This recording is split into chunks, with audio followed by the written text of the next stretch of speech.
Hola amigos de YouTube, ¿cómo están? Vamos a iniciar nuestro primer curso, nuestra primera sesión de nuestro primer módulo. Y ahí vamos. Bien, vamos a iniciar nuestro primer módulo. Estoy aquí en el taller de electricidad, ya en el taller donde desarrollamos nuestras actividades. Vamos a dar inicio entonces a nuestra primera sesión. ¿Qué es lo primero que debes de conocer? ¿Qué es lo primero que debemos de hacer para trabajar con electricidad? Básicamente es conocer las generalidades de la electricidad. Para arrancar nuestra sesión, no se olviden ingresar a la página de electrica.blogspot.com para que ustedes puedan descargar el manual con el que vamos a trabajar, la hoja de operaciones donde ustedes pueden desarrollar los conocimientos adquiridos.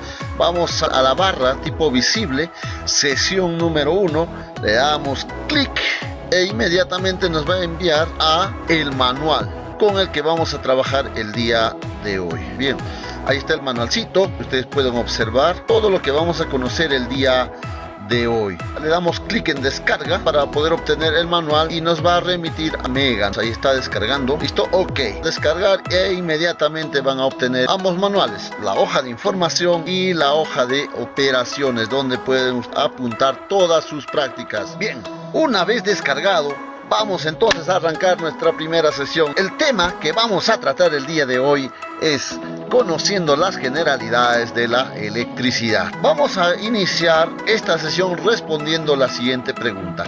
¿Qué es la electricidad? La electricidad, estimados amigos, es el conjunto de fenómenos naturales, físicos, relacionados con la presencia de cargas eléctricas. Se manifiestan en diversos fenómenos.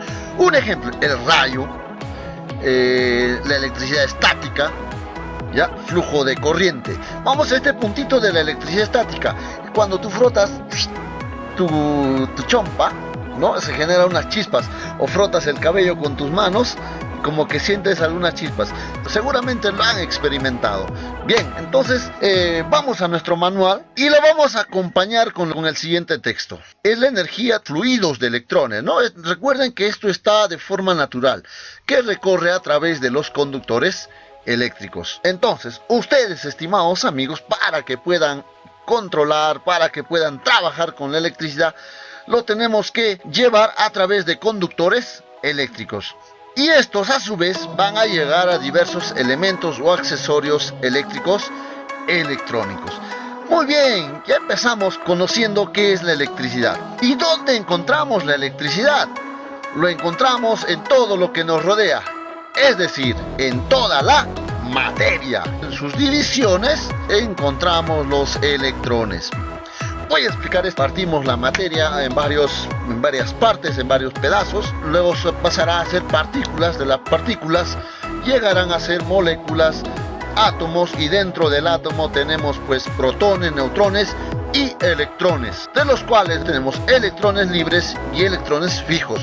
Estos electrones libres son los responsables que tú sientas el cosquilleo, es decir, uy, me pasó electricidad. Continuamos. ¿Cómo generar electricidad? ¿Cómo generamos la electricidad?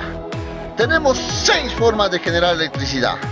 Por frotamiento, ¿no? Tenemos el lapicero en la mano y con este lapicero, si frotamos en nuestro cabello e inmediatamente acercamos el lapicero frotado a los papeles, estos papeles se van a adherir. ¿Qué es lo que está sucediendo? Ha sucedido que el otro tiene menos electrones y el otro tiene más electrones. ¿Qué ha sucedido? Han empezado a compartir y es por eso que ha habido la atracción. Entonces, una forma de generar electricidad es por frotamiento. Siguiente, por calor. Si nosotros o ustedes, estimados amigos, juntan un alambre de hierro y un alambre de cobre, estos los trenzan como está en la imagen y le brindan una fuente de calor, ¿no? A sus extremos le instalan un equipo de medición conocido como voltímetro. Este inmediatamente va a generar medición, va a generar una medida, va a generar un cálculo. Entonces, vamos a la siguiente. Por luz. ¿Qué tenemos aquí? Captura los rayos de luz del sol. Ya, en este caso va a ser una aleación de seleno. Ya tiene la capacidad de coger ese filtro de luz, ya, el cual si le conectamos a esa aleación de seleno, hierro, lo conectamos hacia un equipo de medición, este inmediatamente también nos va a generar medidas. 3. Por presión. Si ustedes, estimados amigos, tienen en casa, tienen de repente por ahí turmalina, y a la turmalina le golpean con un martillo o una comba, ya, pero antes ubicar en la parte superior e inferior láminas o placas metálicas, y estas placas conectadas se hace un medidor. Al momento de golpearlas, ustedes van a ver que va a haber un rango de medición, una medida. ¿Ya? Entonces, esa es la forma de generar por presión. Lo siguiente tenemos por acción química. Esta forma de generar electricidad es probablemente el más utilizado, o de no ser así, está entre el primer y el segundo lugar de ser el más utilizado a nivel mundial. Se encuentra en mi batería, se encuentra en mi juguete, en la batería de los autos, se encuentra en la batería de los celulares. Ahora, ¿cuál es su fundamentación? Básicamente está por los líquidos ácidos. Ustedes habrán visto, hay proyectos de que ustedes agarran un limón, lo atraviesan con un par de clavos, y estos clavos lo llevas hacia una pequeña lámpara para encender. ¿Por qué razones? Por factores químicos. El ácido es responsable. Recuerden que actualmente ya se está generando baterías, o se está desarrollando baterías en litio, pero es por acción química. Siguiente, por magnetismo. Este principio o esta forma de generar electricidad, estimados amigos, basa su principio en tener polo norte y polo sur. Si en la parte intermedia utilizamos una paletita como la que se muestra en la imagen, y conectamos en ambos extremos unos conectores que llevan hacia una lámpara, al momento de girar esta paletita, en la parte intermedia van a empezar a circular el campo magnético. Mediante este principio, estimados amigos, es que llega la electricidad a nuestra vivienda. ¿Pero cómo? Es la pregunta. Caída de agua, llega a un motor conocido como turbina. De esta turbina se transporta a un transformador elevador. Desde transformador elevador se transporta por las torres de alta tensión, llegando a las subestaciones eléctricas. De ahí se utiliza un transformador reductor. De este transformador reductor llega a las líneas de media tensión para pasar a otro transformador reductor, y este va a hacer ¿qué cosa? Que se distribuya a las redes de baja tensión, y es ahí que mediante la acometida un conductor eléctrico que ingresa a tu vivienda recibirá dicho domicilio 220 voltios de corriente alterna. ¿Qué es corriente alterna? Ya lo vamos a conocer. Suscríbete a nuestro canal, suscríbete para seguir viendo los videos. Activa la campanita para que cuando te llegue un nuevo video, tú puedas recibir la nueva información y nuevos conocimientos. ¿Qué es la corriente eléctrica? Es el fluido de electrones que transitan de un punto a otro.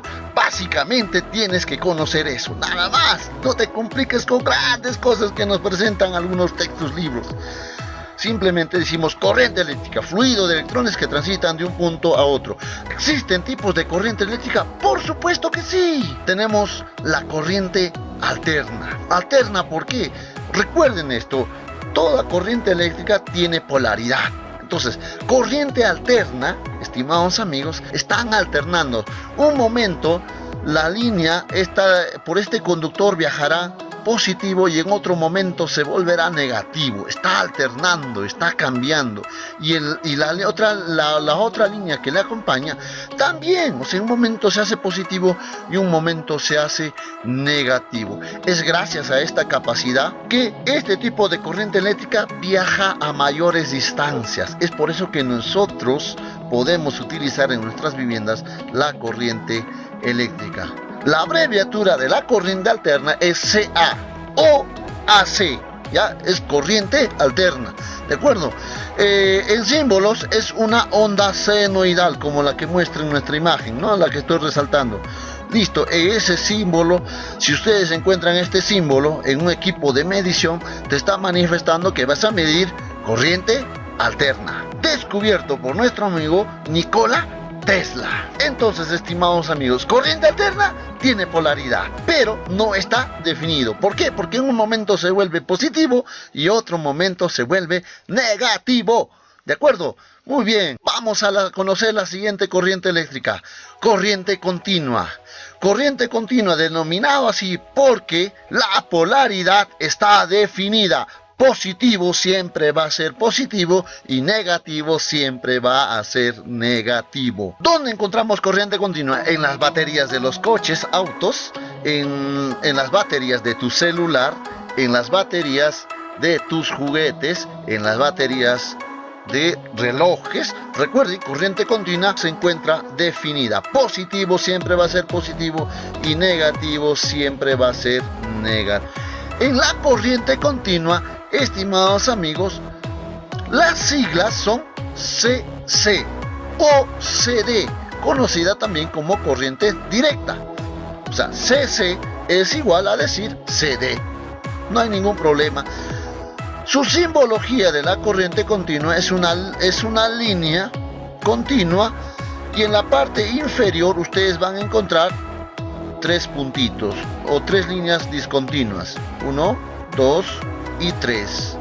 Eso es la corriente continua, descubierta por nuestro amigo Tomás Alva Edison. Entonces, no se olviden, corriente alterna, las abreviaturas CA y su símbolo es una onda senoidal.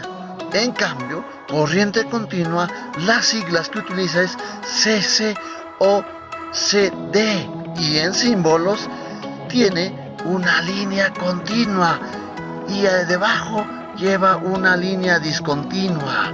Muy bien, ¿cómo medir estas corrientes eléctricas? ¿Cómo medir? Para medir estas corrientes eléctricas, estimados amigos, debemos de conocer las magnitudes eléctricas. Muy importante, debemos de conocer las magnitudes eléctricas. Esta parte de aquí, estimados amigos, no te debes de olvidar, para nada, ¿ya? Es como que si te vas a poner la media a diarios, las medias o el zapato, ¿ya? No debes de olvidarte. ¿Y cuáles son esas magnitudes? ¿Cuáles son esas magnitudes? Vamos a empezar con la primera magnitud, voltaje, cuyo símbolo es una V. También es conocido en algunos lugares como tensión, el cuyo símbolo tiene una E. O probablemente en algunos textos vas a encontrar como fuerza electromotriz, FEM, ¿ya? ¿Y qué es el voltaje o la tensión? Vamos a explicar en el gráfico. El voltaje, estimados amigos, es la velocidad de los electrones. No se olviden, la velocidad de los electrones. ¿Con qué se mide? Se mide con el voltio, cuyo símbolo es una V o también B. Bien, la siguiente, intensidad de corriente, cuyo símbolo se representa mediante una I. ¿Qué es la intensidad de corriente? Es la cantidad de electrones. Se mide con el amperio, cuyo símbolo es una A. No se olviden, voltaje, velocidad de los electrones. Se mide con el voltio. Siguiente, intensidad de corriente, es la cantidad de electrones. Se mide con la A de amperio, se mide con el amperio, ¿no? Algunos lo conocen como amperaje. La tercera magnitud, ojo que estamos iniciando recién nuestro primer módulo, hay muchas más magnitudes, pero vamos, para que tú, estimado amigo, puedas hacer las instalaciones, no te olvides, suscríbete. Entonces, tenemos la tercera magnitud, es la resistencia eléctrica, cuya representación es por una R. ¿Qué es la resistencia eléctrica? Es la oposición al paso de los electrones, el cual es medido por el ohmio, ¿no? Su símbolo es parecido a un herraje, ¿no? Es una letra o es el símbolo del alfabeto griego, ¿no? Conocido como omega, ¿ya? Entonces, la resistencia eléctrica es la oposición al paso de los electrones. Se mide con el ohmio, ¿no? Es parecido a un herraje, les decía, para que se haga más simple. Oposición al paso de los electrones. Se mide en ohmios. Ahora, de las 3 magnitudes eléctricas que hemos conocido el día de hoy, estimados amigos, el voltaje siempre va a estar en las instalaciones eléctricas. O sea, siempre está constante. Conectes o no conectes algún equipo o accesorio eléctrico electrónico, el voltaje siempre va a estar. Su medición se hace en caliente, es decir, con carga eléctrica. ¿De acuerdo? Bien, ahora, la intensidad de corriente es la cantidad de electrones y se mide con el amperio. La medición se realiza en caliente. Quiere decir entonces que para conocer yo cuántos amperios lleva un conductor eléctrico, debo de conectar un equipo eléctrico o electrónico, ¿no? Debo conectar por sí mi TV al tomacorriente. Y de recién ahí va a medir pues el amperio, ¿no? Si no conectas ningún equipo, no enciendes ningún equipo, probablemente va a marcar 0, ¿no? La medición. Ya, en cambio, la resistencia eléctrica es una medición al frío, ¿ya? Es decir, que tienes que desconectar todo fluido eléctrico, o sea, no debe haber ningún fluido eléctrico en dicha instalación para medir la resistencia eléctrica. Especialmente nos permite realizar la medición de continuidad, es decir, si un conductor eléctrico está en buenas condiciones, marco el rango de resistencia eléctrica y este me va a determinar si el conductor se encuentra en buen estado. Por supuesto que en electrónica, estimados amigos, tiene mucho más trabajo la medición en ohmios, ¿no? La resistencia eléctrica. El equipo que nos va a permitir medir estas magnitudes eléctricas, tenemos primero el multímetro, conocidos en algún lugar como polímetro o multitester. Ustedes pueden observar, tiene una V, recuerden que representa la V el voltaje, y a su costado está una onda senoidal, que es la onda senoidal, corriente alterna. También mide voltaje de corriente continua. ¿Ven? Ustedes pueden observar, es una línea continua y 3 líneas discontinuas, ¿no? Voltaje de corriente continua o corriente directa. La A representa amperios. En el multitester, estimados amigos, probablemente el equipo que tú tengas, el multitester que tú tengas o el polímetro con el que cuentes, solamente vas a poder medir amperios en corriente continua y rangos mínimos, probablemente hasta 10 amperios de corriente continua. Y no vas a poder quizás medir amperaje de corriente alterna. ¿Y ahora qué hacemos? ¿Cómo solucionamos? Utilizamos, estimados amigos, la pinza amperimétrica. Ya utilizamos este equipo conocido como pinza amperimétrica. Este sí nos va a dar rangos de mediciones superiores a 10 amperios y vamos a poder medir en amperios de corriente continua y en amperios de corriente alterna. Ahora, vamos a volver un poquito atrás, ¿de acuerdo? El voltaje, estimados amigos, se mide en paralelo. En cambio, el amperaje, estimados amigos, se realiza la medición de forma continua, es decir, en un solo conductor. Es por eso que en esta imagen la pinza amperimétrica solo está rodeando un solo conductor eléctrico. Y recuerden, solo se va a dar la medición cuando hay consumo eléctrico. En este caso, en la imagen podemos observar que no hay un consumo eléctrico, por eso está marcando 0,0. Y la resistencia eléctrica vamos a seleccionar en ohmios. Ahora, ¿quieres aprender más? ¿Quieres realizar tu primera medición con el equipo multitester? ¿Deseas medir las magnitudes eléctricas con los equipos reales? No te olvides suscribirte y también descargar el manual de la página de electrica.blogspot.com. Y en el próximo video estaremos midiendo el voltaje, estaremos midiendo la resistencia eléctrica, estaremos midiendo la intensidad de corriente. No me quiero despedir sin antes mencionarles, para aquellas personas que han comentado y que se han suscrito, estaré enviándoles saludos en nuestro próximo video. Gracias. ¡Chao!